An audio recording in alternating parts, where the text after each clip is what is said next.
F1 liveries are the single most prominent thing that visually separate F1 teams. Simply put, they're a paint job, team branding, and some sponsorship logos. But there's a little more to it than that. Let's check them out. Welcome to Formula Whiplash, and today we're talking all about Formula One liveries.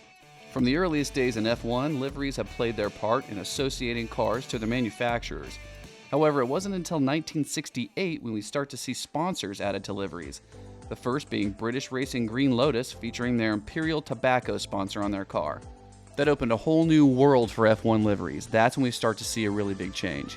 Since then, we've seen a myriad of sponsors added to F1 liveries. From Marlboro on Ayrton Senna's legendary McLaren M4, Budweiser, and even Rich Energy's copyright infringing logo on Haas's livery.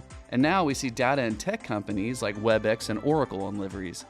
For modern F1 cars, each team uses colors, designs, sponsors, and logos that portray the embodiment of that particular team. Teams with a rich racing history use colors, designs, and patterns that they don't usually stray from, which not only makes it easier to identify, but it also conjures up ideas in your heads that teams want you to associate with them. Take Ferrari, for example, a legendary and iconic race team. Their rich red color with the yellow badge featuring the prancing pony is iconic. You won't see them putting different colors on their car anytime soon. They want you to think of their storied history every time you see that yellow logo on red. They want you to know red equals Ferrari. Traditionally, Mercedes uses silver. However, the past few years they've gone to black as a primary color up until the release of the new 2022 livery for them. The nickname for Mercedes cars are the Silver Arrows, and they want you to think of that every time you see their car. Silver equals Mercedes. When Renault was racing, you could easily see their yellow and black livery from miles away, probably from space, but at the same time, they didn't change their logo from their actual manufacturing logo. So when you went to a car dealership to purchase a Renault, same logo. So Renault fans could easily identify their team. In 2021, Renault turned into Alpine, and since it was its first inaugural year, they don't have that rich history like Ferrari does, so they don't have the same livery limitations that Ferrari would consider. Alpine is based out of France, so their livery featured the French colors. They want you to associate French flag colors to Alpine. Now, Red Bull, for example, isn't a car company. They sell energy drinks, obviously, and their colors are silver, red, and blue. Now, silver's sort of already taken by their rivals, so they'll stick with the other colors. But when you see that Red Bull car, that bull stands out, so you quickly associate Red Bull energy drink, Red Bull racing team. Now, if you ask Red Bull, they have a history of being like the fun, relaxed team, which has led to some kind of weird liveries that kind of pushed the limits a little bit. In fact, at one point, they even did a Star Wars livery. It was like kind of cool in a certain way, but at the same time, it's like, I don't know, hit and miss.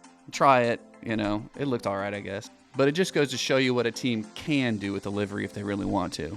But you're probably seeing the point here. It's all about association. And since it's about association, even sponsors can become part of a team's classic or iconic livery, current and former sponsors.